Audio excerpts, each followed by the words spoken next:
caros. Dando continuidade aqui às aulas de algumas famílias botânicas.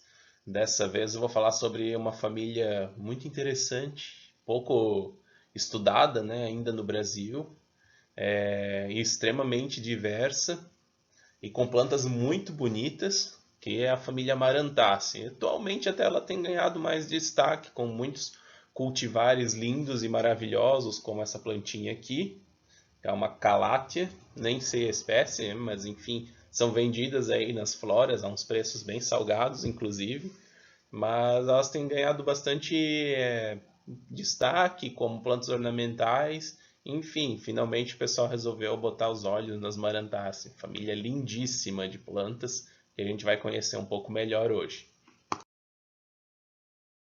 Então, de início, vamos posicionar essas plantas em qual ordem filogenética que elas se encontram, tá? Elas pertencem a ordens Ingiberales, junto com várias outras famílias de plantas muito interessantes. São todas espécies herbáceas, né? Algumas exceções podem ser consideradas plantas arbóreas, da família Strelitziaceae, dois gêneros, Ravenala e Phenacospermum, que possuem um caule arborescente verdadeiro. As demais plantas, inclusive as bananeiras, apresentam caules subterrâneos e pseudocaules formados pelas bainhas das folhas concrescidas, embora elas possam ter tamanhos imensos, porque algumas musáceas chegam a apresentar até 6 metros de altura. Então são plantas realmente muito robustas, né? São ervas robustas, a maior parte das plantas dessa família. E Marantaceae também tem algumas plantas que chegam a ficar bastante grandes. Tem espécies que chegam a 3, 4 metros de altura, então são plantas bem volumosas, embora a grande maioria delas não chegue a esse tamanho, né? São pequenas ervas. Marantaceae, então, fica num clado com o grupo irmão Canaceae, que é outra família muito interessante também dessa ordem. Tem poucas espécies, mas muitos nomes, principalmente dentro de cana índica. E elas duas famílias têm como uma peculiaridade em comum apresentarem flores assimétricas, né? Elas têm umas características bem interessantes que eu vou mostrar aqui nos estaminóideos de Marantaceae que fazem com que a flor fique assimétrica. A distribuição dessa família é pantropical. Temos espécies dessa família, né, tanto nas Américas, quanto na África, quanto na Ásia e até na Austrália, embora a grande maioria dessas plantas fique na América, né? Então temos aí 80% da diversidade da família presente nos neotrópicos, é muita coisa. 9% na África e 11% na Ásia e Oceania. Então temos aqui na nossa região, né, uma grande diversidade dessas plantas. Podem notar indo em qualquer floresta nativa, vocês vão ver uma grande quantidade dessas espécies no subbosque da floresta. Sobre a morfologia dessas plantas, elas têm algumas peculiaridades bem interessantes que eu vou comentar aqui com vocês. Primeiro, que essas plantas em inglês são conhecidas como praying plants, porque elas têm uma movimentação das folhas bem acentuada, né? Várias plantas, todas elas praticamente, movimentam as suas folhas, só que elas não têm movimentos rápidos, né? Ou diários como essa família. Essas plantas, por habitarem o subbosque da floresta, locais bastante sombreados muitas vezes, elas têm folhas amplas que tentam aproveitar o máximo possível os raios escassos do sol que chegam até o subbosque da floresta, né? Elas ficam próximas ao solo muitas vezes. Então esse movimento da folha delas é muito importante para conseguir capturar esses escassos raios de luz que chegam lá no chão da floresta. Então elas evoluíram, né, para esse nicho ecológico. Podem observar que é muito difícil achar espécies dessa família em áreas abertas ou mesmo borda de floresta, sendo que a grande maioria habita os subbosques bem sombreados e úmidos das florestas tropicais.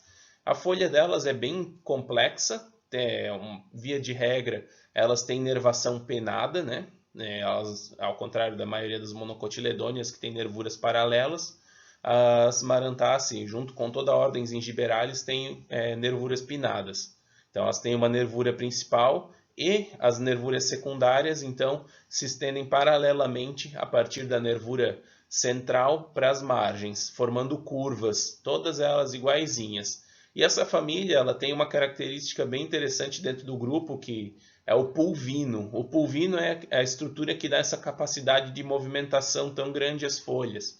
Então, como vocês podem ver ali, a planta tem um movimento bem intenso das folhas durante o dia, né, para tentar capturar o máximo possível de luz, e à noite elas acabam praticamente fechadas.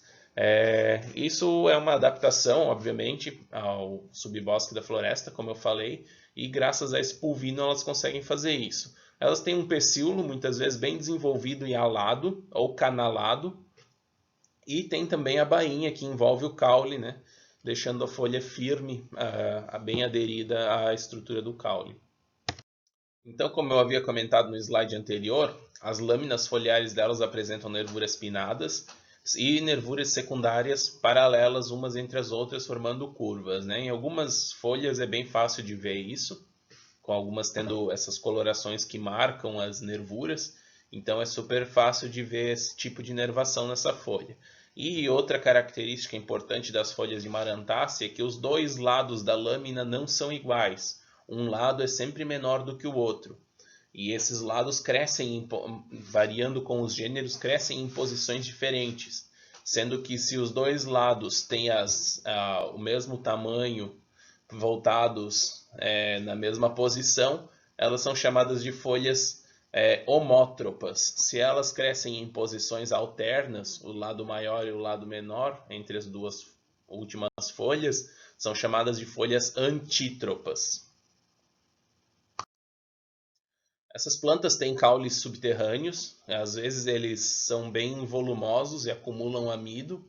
Temos algumas espécies que são cultivadas, né, para isso, inclusive Maranta arundinaceae, que é o araruta, foi feita uma farinha desses tubérculos, que já foi muito mais utilizada, né, essa planta. Atualmente ela já é uma planta, uma cultura considerada em declínio, inclusive, e é considerada uma punk praticamente, de tão difícil que está sendo encontrar o araruta. Ela foi substituída agora pela goma de tapioca e essa farinha tem entrado em desuso, né? Uma cultura menos produtiva do que a mandioca, que é feita o polvilho e a tapioca. Então essa cultura, né, do araruta que já é milenar, né, desde os índios, ela tem entrado em declínio. As flores e as inflorescências dessas plantas. Então, temos aqui umas coisas bem estranhas que eu vou mostrar para vocês, principalmente relativo às flores. Mas essas flores vêm em inflorescências terminais, determinadas e com brácteas bem conspícuas. Podem ver que elas têm essas brácteas ali, principalmente a inflorescência do meio, brácteas brancas, muito visíveis, né, muito bonitas, várias com características que tornam elas ornamentais, inclusive. E as flores vêm organizadas dentro dessas brácteas de duas em duas.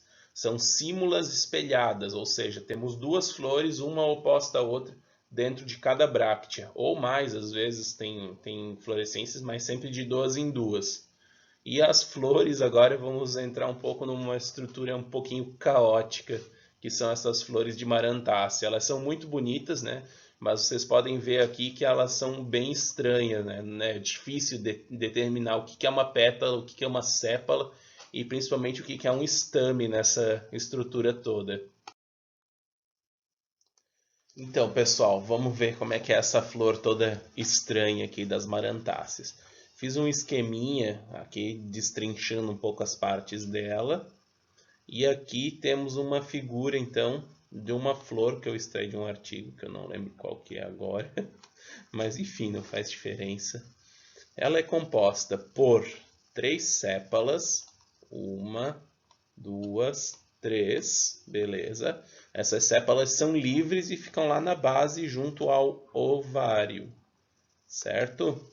O ovário, ele é ínfero, né? Podem ver que as sépalas estão acima dele. E possui 3 carpelos fusionados uns aos outros. Agora temos as pétalas. Aqui temos um lobo, aqui temos outro lobo e aqui temos outro lobo, formando um longo tubo. Às vezes é mais curto, às vezes é mais longo, dependendo do gênero. Mas essas pétalas são fusionadas. E agora vamos à parte mais complicada, que é o androceu dessas plantas. Então temos 3 estaminódios, cada um com uma função diferente.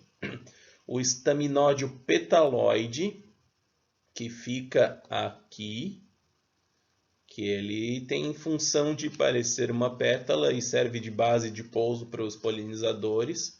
O estaminódio caloso, que fica reflexo ao estaminódio cuculado. O que é esse estaminódio caloso e esse cuculado? O cuculado, ele guarda o estigma, que está aqui, ó, é bem longo também. Ele guarda o estigma dentro de uma espécie de capuz, por isso cuculado, né, de cúculos.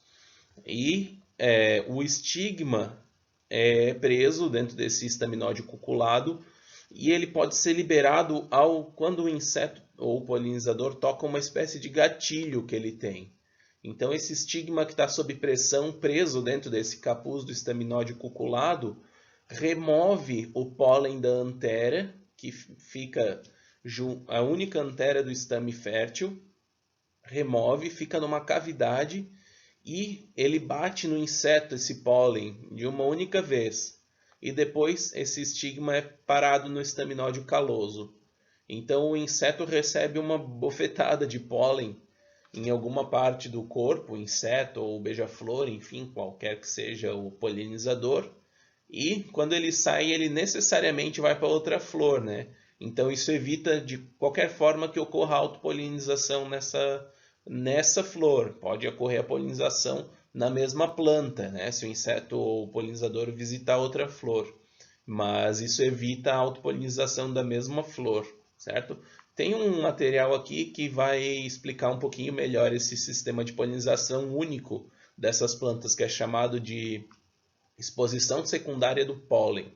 Tem outras famílias que têm esses sistemas de exposição secundária de pólen, como a Asteraceae, por exemplo. Mas esse mecanismo do estigma remover de dentro de um estaminódio o pólen é único das Marantaceae.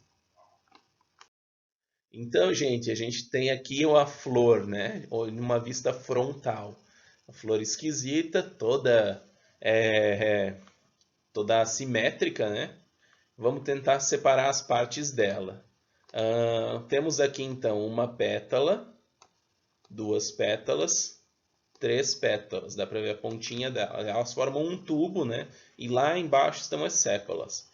Essa estrutura que temos aqui, desenvolvida, parecendo uma pétala, é o estaminódio petaloide. Essa estrutura tubular aqui, com um gatilhozinho que vocês veem aqui, ó, é o estaminódio cuculado. Ele está prendendo o estigma sob pressão dentro dessa estrutura que só vai soltar dali quando algum polinizador esbarrar nesse gatilho. E aqui temos o estaminódio caloso. Ele é dividido em 2 porções, né? Na verdade, ele tem essa parte superior, que é mais ou menos petaloide, e tem essa parte espessada, que é onde o estigma vai bater e vai frear o enrolamento do estigma. E aqui temos um lobo dele, que é uma teca do estame que tem o pólen, que é onde o estigma vai retirar o pólen para levar até o inseto, certo? É uma flor um pouco complexa, mas é muito interessante esse mecanismo de polinização delas. Aqui, ó, então temos um vídeo mostrando o mecanismo do disparo do gatilho do estaminódio cuculado. Podem ver o estigma rapidamente se enrola ali, né? Ele remove o pólen da teca que fica aqui no lado e bate no inseto.